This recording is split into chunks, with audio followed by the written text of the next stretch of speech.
नमस्कार, प्रणाम। मैं नेहा निहारिका, आपकी भाभी जी। और आपकी भाभी जी एक बार फिर से चुनावी मैदान में निकल चुकी है और आज हम आए हैं सासाराम यानी कि रोहतास में। जानते हैं सासाराम का इतिहास ही इतना खास है कि यहाँ का जो वर्तमान है वो अपने आप में खास हो जाता है। आप देखिए ना कि शेरशाह सूरी जब हुमायूं को हराए थे और यहाँ पर राजा बने थे, तब यहीं पर वो अपना राजधानी बनाए थे। और समझिए कि शेरशाह सूरी ने जो है वो इतना सारा काम यहाँ पर किया कि अभी तक उनका काम जो है वो जगह जगह देखने को मिलता है। आज हम उसी स्थान पर भी खड़े हैं जिसको शेरशाह सूरी का मकबरा कहा जाता है। और अगर यहाँ के वर्तमान की बात की जाए यानी कि यहाँ की राजनीति की बात की जाए तो 7 विधानसभा है और 7 पर घमासान मचा रहता है। अब देखिए ना, जब हम उम्मीदवार का लिस्ट चेक कर रहे थे तो उम्मीदवार का लिस्ट देख के हमको बड़ा आश्चर्य हुआ। आश्चर्य इसलिए हुआ क्योंकि बाकी सारा जिला से यहाँ पर साक्षरता दर जो है वो कहीं ज़्यादा है, माने 80% के आसपास जो है औसतन साक्षरता दर है यहाँ का।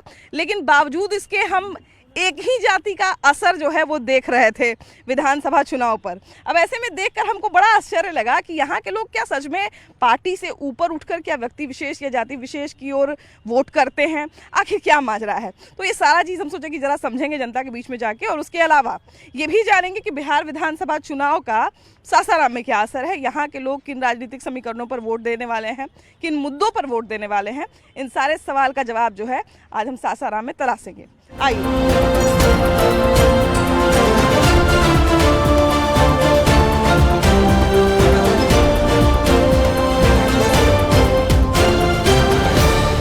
क्या लगता है, 20 साल लगभग नीतीश कुमार रह लिए, बहुत सारे नए लोग भी आने के प्रयास में हैं, उसके बाद कुछ पुराने खिलाड़ी भी मैदान में हैं। इस बार का विधानसभा चुनाव देखकर क्या लग रहा है? देखिए, इस बार का विधानसभा चुनाव बहुत ही भारत की राजनीति में निर्णायक बनेगा।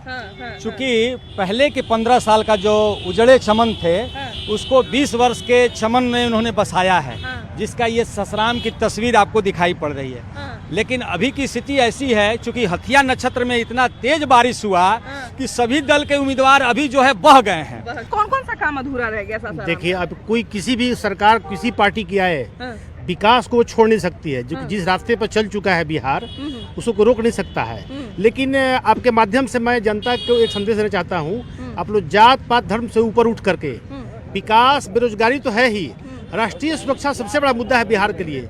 क्योंकि हमारे सीमा जो है वो बांग्लादेशी और शरणार्थी के नाम पर रोहिंग्या जो घुस रहे हैं वो कहीं बहुत काफ़ी मात्रा में, कभी लोग इसका बहिष्कार कर रहे हैं, सुधार का भी इसका बहिष्कार कर रहे हैं। मैं चाहता हूं कि अपने अपने छोटे छोटे स्वार्थों के बीच में देश की और बिहार की सुरक्षा से खिलवाड़ न करें। और जहां तक विकास की बात है वो तो दिख रहा है, वो तो दिखाई पड़ रहा है। अच्छा, एक बात बताइए भाई, अभी इन्होंने बांग्लादेशी रोहिंग्या का नाम लिया। बहुत बार ये जब मुद्दा जैसे ही आता है तो लोग कहते हैं कि ये प्रोपेगेंडा है जो बीजेपी फैलाना चाहती है, लोगों को डरा कर वोट लेना चाहती है। क्या सासाराम में ये मुद्दा है? नहीं, ऐसी कोई बात नहीं है, प्रोपेगेंडा नहीं है। वास्तविकता में एक रोहिंग्या मतलब यहाँ पर आ चुके हैं। यहाँ पर सच में है? जी हाँ है।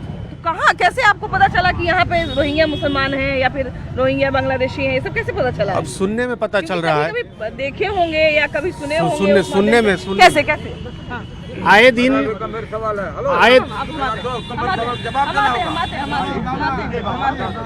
आए दिन कभी कूड़ा बिनने के बहाने, कभी घरों में जब चोरियां होती हैं, हम लोग चोर को पकड़ते हैं तो वो बांग्लादेशी और अजीब अजीब भाषाएं बोलते हैं। बहुत कड़ाई करने पर वो बोलते हैं कि हम लोग रोहिंग्या बांग्लादेशी हैं। जब हमको मालूम है, प्रशासन को मालूम क्यों नहीं चलता है? बिल्कुल बिल्कुल, प्रशासन को मालूम चलना क्यों? चाहिए। किसके दबाव में आंखें मूंदे हुए, आखिर किसके लिए? जब हमारा गला कट जाएगा, हमारी बहन बेटियां असुरक्षित हो रही हैं।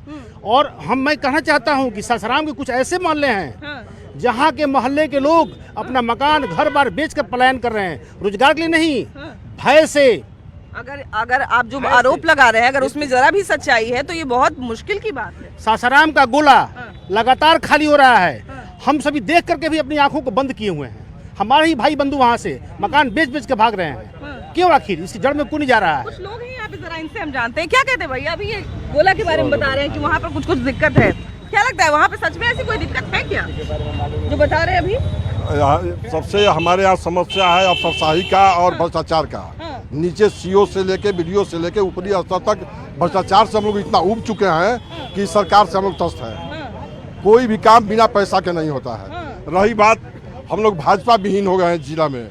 कोई भाजपा का अपना कैंडिडेट नहीं खड़ा किया है, इससे हम लोग बहुत आहत हैं और कर्तव्य विमूढ़ भी हैं। अब इस तरह का आला कलर के ऐसी क्या कमजोरी है बीजेपी की कि यहाँ से अपना कैंडिडेट नहीं खड़ा अब कर जो रही अपना है? सर्वे करवाया हो या अपना हार जाना चाहते हो या नहीं जीतना, जिसे यहाँ 200 किलोमीटर से, बिहार जैसे कि कोई क्योंकि अभी दोनों लोग को तो सरकार ही बनाना है भाई, एनडीए को भी सरकार बनाना है, महागठबंधन को भी इस सासाराम का दुर्भाग्य है कि 200 किलोमीटर से उपेंद्र कुशवाहा आके यहाँ पर राजनीति करेंगे और यहाँ के लोग राजनीति में नहीं सफल हो पाएंगे। उनके तो कैंडिडेट चले गए ना दूसरी तरफ। कैंडिडेट चले, कोई न किसी जब मिला हिस्सा तो खड़ा करेंगे, यहाँ से खड़ा करेंगे, दिनारा से खड़ा करेंगे। दिनारा से हमारे दूध यहाँ तो सुने हैं कि उनकी मैसेज आ रही है, ऐसा हम वही ना करेंगे। सासाराम से दुर्भाग्य है कि 200 किलोमीटर से आज तक यहाँ के चौहद्दी भी नहीं जानती है वो, यहाँ से खड़ी हो जाए और यहाँ के लोग उनको वोट दे दें। हाँ ऐसा है क्या, नए कैंडिडेट आने चाहिए यहाँ पर, क्या कहते हैं?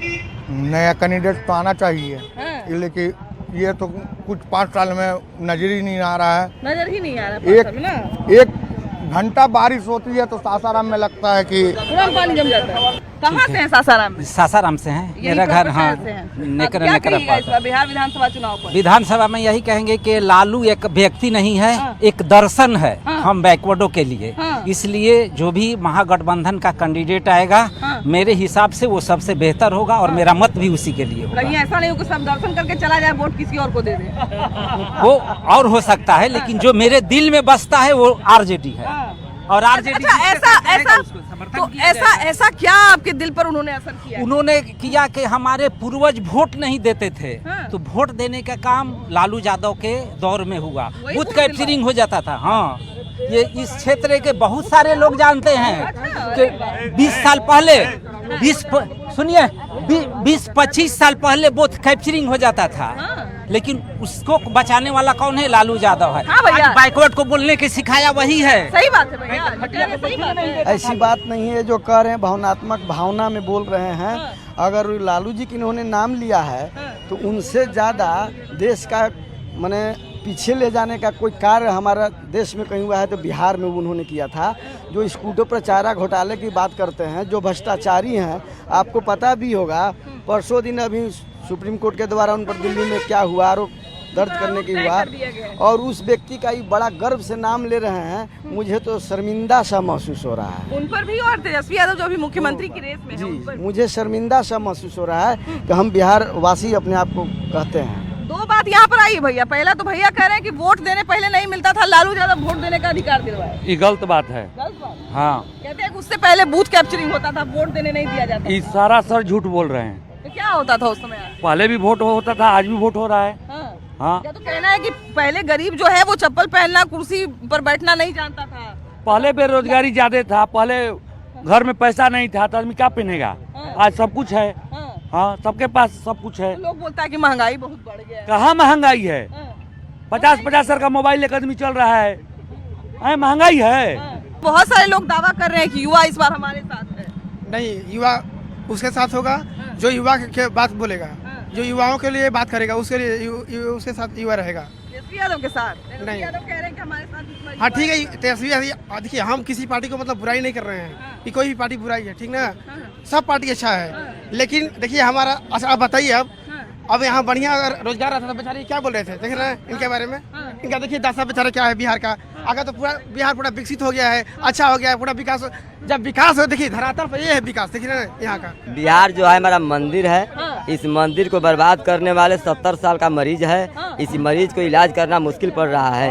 तो किसने आखिर 70 साल में इस मंदिर को बर्बाद कर दिया? क्योंकि पहले इतना माने लगभग किसी को हक नहीं था चलने का, बोलने का और शांति सा रहने का। अशांति था, हम लोग अशांत में मर रहे थे, बिना बुद्धि के जल रहे थे। लेकिन नरेंद्र मोदी ने इतना बुद्धि सुंदर दिए कि देखिए, नरेंद्र मोदी क्या बुद्धि दे दिए? नहीं दिए कि इतना बुद्धि कि विश्वास ही पूजा है। अगर विश्वास नहीं है तो संपत्ति नहीं है। किसी को विश्वास नहीं है, जंगल राज, मंगलवाद, परिवारवाद, जातिवाद, शराबवाद, खराबवाद। ये तो ऐसा नहीं, एनडीए में नहीं है, वहाँ पे भी तो जाति के नाम पे वोट पड़ता होगा। वहाँ पे भी तो जाति नहीं हटेगा ना तो परमाणु बम जान लेगा ही। कोई धरती के नीचे जा रहा है, कोई आकाश के ऊपर जा रहा है, कोई ब्रह्मांड के ऊपर छिप रहा है, लेकिन छिपने से किसी का जान बचने वाला नहीं है। क्या कहते हैं इस बार बिहार में किसकी सरकार बनाई जाए?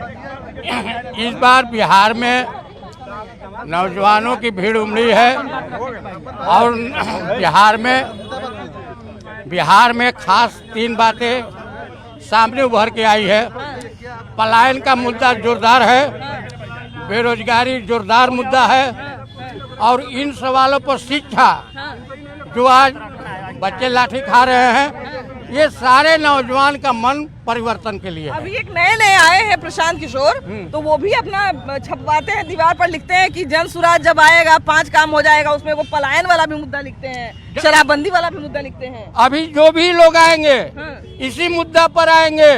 इसे विगत 20 वर्षों में लगातार पलायन हुआ है और शराबबंदी के कारण माताएं एवं बहनों का जान विधवा हो गई, आज रोड पर है। और यही नहीं, शराब जब बिकता था तब मजदूर को 400 रुपया मजदूरी मिलता था। हम अपने 400 सुनिए पहले सुन लीजिए, और वो 100 रुपया के शराब पी के जाता था। आज उसका आदत बनाने वाला नीतीश कुमार, नीतीश को शराब का आदत बना के देते थे। नहीं, नीतीश कुमार गाँव शराब का दुकान खुलवाए थे। क्या जरूरत था उनको? तो कह रहे थे क्या कि इनकम बढ़ा रहे हैं बिहार का। आज कहाँ से इनकम उनका बढ़ रहा है? लेकिन एक बात है भैया, एक मेरी बात सुनिएगा, मेरा अपना अनुभव है, क्योंकि हम तो साल भर लोगों के बीच में घूमते हैं। हम जब भी शराबबंदी पर महिलाओं से बात करते हैं, महिला चालू करवाने के लिए तैयार नहीं होती है। हमको लगता है कि प्रशांत किशोर की अगर अच्छी नीयत है, हम ये कह रहे हैं कि अगर प्रशांत किशोर की नीयत शराबबंदी को लेकर अच्छी है, तो हमको लगता है कि उनको और टाइटली बंद कर देना चाहिए। ये जो छूट है, बहुत सारा भ्रष्टाचार के कारण। अब सुनिए, शराबबंदी क्यों नहीं यहाँ सफल हुआ? उत्तर प्रदेश बॉर्डर है, झारखंड बॉर्डर है, एक तमाम बॉर्डर पर इनके पुलिस क्या करता है? पैसा लेता है। क्या कह रहे हैं? शराब यहाँ बंदी है कहाँ? आप होम डिलीवरी हो रहा है, आप हमारे साथ चलिए आगे में, वहाँ तुरंत आपको शराब मिल जाएगा। क्या कहते हैं, शराब खोल देना चाहिए कह रहे हैं प्रशांत किशोर। देखिए, कि शराब खोल देंगे हम आएंगे तो। खोलने से अगर 1 घंटा के अंदर खोलने से अगर हमें फायदा है तो उसको खोल देना चाहिए। और बंदी से तो और लग रहा है कि मौत पे मौत हो रही है। क्या कहते हैं भैया, शराबबंदी सच में इस बार बिहार चुनाव में मुद्दा है? बिल्कुल नहीं है, बिल्कुल नहीं है। हाँ, क्या लगता है महिलाएं शराबबंदी के समर्थन में? मैडम सुनिए, बताइए। विधानसभा में शराबबंदी का कानून पास हो रहा था, उस टाइम कांग्रेस और राजद और जदयू की सरकार थी। सारा पार्टी ने मिलकर शराबबंदी करवाया। अगर शराबबंदी, अगर शाम को आप घूमते थे तो रोड पर शराबी गिरता था। आज आप आराम से रोड पर जाती हैं, आती हैं, कोई नहीं मिलता। तो इस शराब तो आपको, आप घर अकेले नहीं अगोर पाते हैं, वहाँ भी चोरी हो जाता है, सब सवांग है। तो शराब एक बैग तो रुक नहीं जाएगा, लेकिन 80% शराब रुक गया है। लेकिन ये भी तो है भैया। देखिए, शराब जो मुद्दा ये लोग उठा रहे हैं, शराब तो एक बहाना है। बिहार का विकास जो हो रहा है, ये इन लोगों को अच्छा नहीं लग रहा है। आज महिलाएं हर घर में सुरक्षित हैं, आज महिलाएं हर घर में सुरक्षित हैं। शराब जो मिल रहा है, होम डिलीवरी, ये जो महागठबंधन और एनडीए वाले जो भी सरकार चला रहे हैं इतने दिनों से, किस विकास की बात कर रहे हैं? अभी बिहार के ऐसे जिले, अभी भी ऐसे जिले हैं जहाँ तक रेलवे नहीं पहुँच पाई है। आप लोग इतने दिनों से सरकार में है, चाहे महागठबंधन हो चाहे एनडीए हो, लेकिन अभी भी 2 ऐसे जिले हैं जहाँ रेलवे नहीं पहुँच पाई है। ये लोग के इतना दिनों के आज़ादी के इतने दिनों के बाद भी बिहार जैसे राज्य में, जहाँ भी जितने भी उद्योग थे, जितने भी मिलें थी, चीनी मिल, जितने भी बड़े फैक्ट्री थे, वो सभी बंद हो चुके हैं। और नीतीश कुमार भी 20 साल रहे, इससे पहले एनडीए महागठबंधन का सरकार भी देखे, लालू राबड़े की सरकार, दोनों में जितने भी मिले रहे हैं वो बंद ही हुए, कोई चालू नहीं हुए, नई उद्योग कोई नहीं लगा। इस बार किससे उम्मीद रख सकते हैं कि उद्योग धंधे वो चालू? जी, सबसे पहले मैं अपने नगर वासियों की तरफ से आपके चैनल को धन्यवाद देता हूं। और जो एनडीए ने सीट बंटवारा किया है, उसमें शीर्ष नेताओं को दरकिनार कर दिया। जैसे हमारे माननीय मंत्री जय कुमार सिंह थे, यहाँ के हमारे जवाहर प्रसाद जी थे, और उनके प्लस में आए थे जदयू से अशोक जी। और सीट बंटवारे को लेकर यहाँ बहुत ही प्रभाव पड़ेगा। ये नीतीश कुमार को जानना चाहिए था, जो सीट अपने खुद ना बांट के ललन सिंह और संजय झा को दे दिए, इन्होंने बहुत बड़ा गलती किया है। और दारू मुद्दा देखिए बड़ा चीनी है, दारू मुद्दा आज है कल नहीं रहेगा। विकास का मुद्दा बताया जाए, हमारे यहाँ मेडिकल कॉलेज होनी चाहिए, उसके बाद यहाँ हॉस्पिटलिटी में बढ़िया सुविधा मिलनी चाहिए। और जिसको जो काम नहीं कर रहा है वो दारू का ही मुद्दा उठाएगा। अच्छा, लेकिन एक बात बताइए भैया, कि भैया ने सीट बंटवारे को लेकर बात कहा, हम ये भी देखते हैं कि लगातार अगर 2 से 3 बार कोई विधायक या कोई सांसद एक क्षेत्र में रहते हैं तो एंटी इनकम्बेंसी हो जाती है वहाँ पर, है ना। नए उम्मीदवार की मांग की जाती है, या जनता को भी लगता है कि नया आदमी आएगा तो थोड़ा और जोश से काम करेगा, पहिलका वाले से बढ़िया काम करेगा। तो क्या फेरबदल होना सही है कि गलत है? फेरबदल तो जरूरी है, क्या कि उनका बपौटी हो जाती है। सोचते हैं कि मेरा तो सब कुछ अब काम नहीं भी करेंगे तो चल बन जाएगा, मेरा हमको वोट देंगे ही लोग।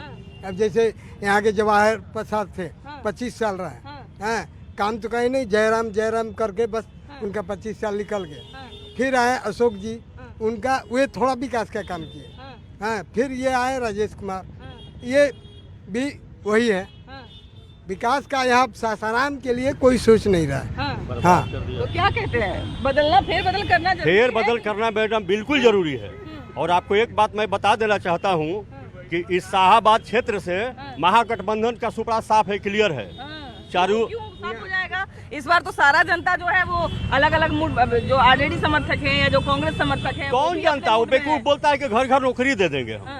300 घर हो गया पूरा ना काहे लिए, कहाँ से दे देंगे? इन महोदय को पता नहीं है कि सम्मानित व्यक्ति को कैसे बोला जाता है। इनको बेवकूफ नजर आता है आदमी जो 17 महीनों में 5 लाख नौकरी देकर समझिए वो क्या थे। एक मिनट भैया, जो व्यक्ति मुख्यमंत्री था वो व्यक्ति शिक्षा क्या कहते हैं,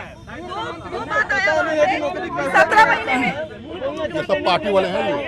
आप बताइए ना, आप यहाँ की सच्चाई बताइए, क्या कहते हैं? सच्चाई ये है कि जहाँ आप खड़े हैं ना, और ये सड़क है, कम से कम यहाँ स्थिति ये है कि वो कह रहा है कि विकास नहीं हुआ है, इससे हम आँख बनकर सो रहा है। हम दूसरी कमी है, बहुत कमी है, लेकिन ऐसा नहीं कह सकते कि विकास एकदम नहीं, बिल्कुल नहीं कह सकते इसको। विकास हुआ है और उस विकास के आगे और भी जरूरी है, जिन्होंने गिना मेडिकल कॉलेज जरूरी है।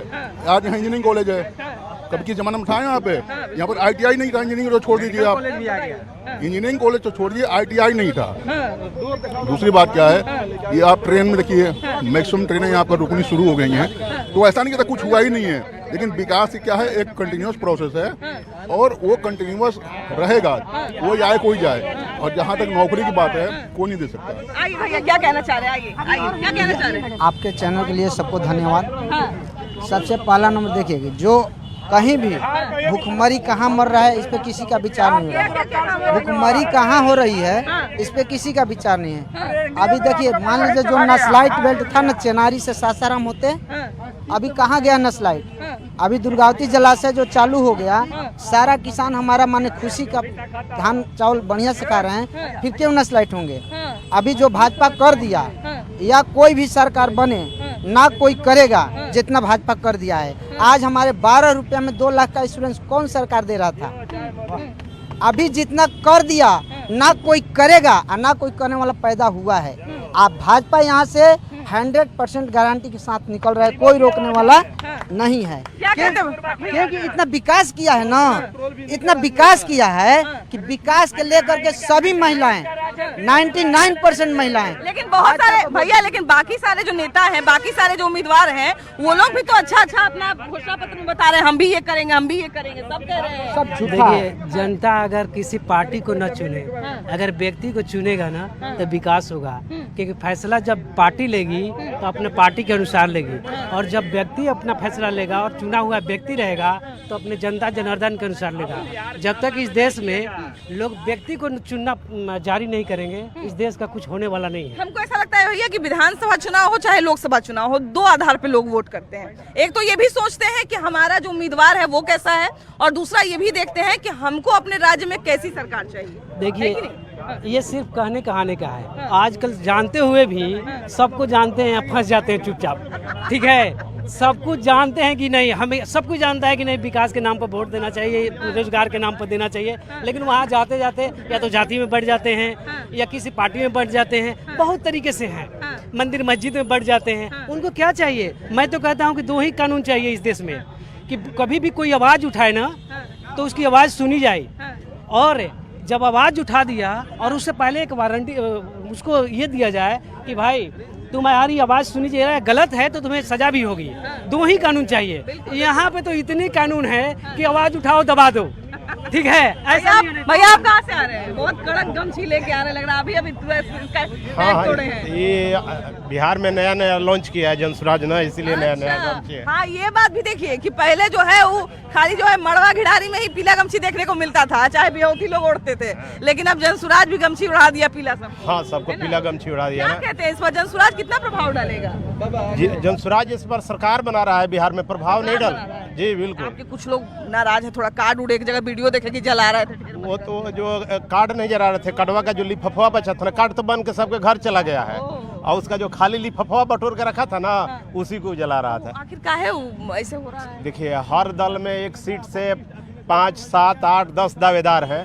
कोई भी पार्टी टिकट किसी एक ही व्यक्ति को देगा, 10 को तो दे नहीं सकता है, तो वो विरोध सभी दल में है, उससे कोई लेना देना नहीं है जनसुराज को। तो इस बार क्या लगता है बिहार में किसकी सरकार? किशोर जी बोले थे कि हम खुद चुनाव लड़ेंगे, इस बार बिहार में चुनाव नहीं लड़ रहे हैं। की सरकार आएगी। क्या कहते हैं इस बार बिहार में किसकी सरकार? एनडीए की सरकार। इस बार बिहार में एनडीए की सरकार, महागठबंधन एनडीए की सरकार, देखिए, बिहार के लोग बेरोजगारी, पलायन, महंगाई से त्रस्त हो चुके हैं। इसके खिलाफ में तेज रफ्तार और तेजस्वी सरकार और महागठबंधन की सरकार बनने जा रही है, इसमें कोई किंतु परंतु नहीं है। तो आपको क्या लगता है कि सासाराम में कौन जो है वो वोट करने वाला है, किस आधार पर करने वाला है, और बिहार में किसकी सरकार बनने वाली है, ये सब आपको क्या लगता है जरूर बताइएगा। वीडियो जर्नलिस्ट मनीष चुनिया के साथ आपकी भाभी जी।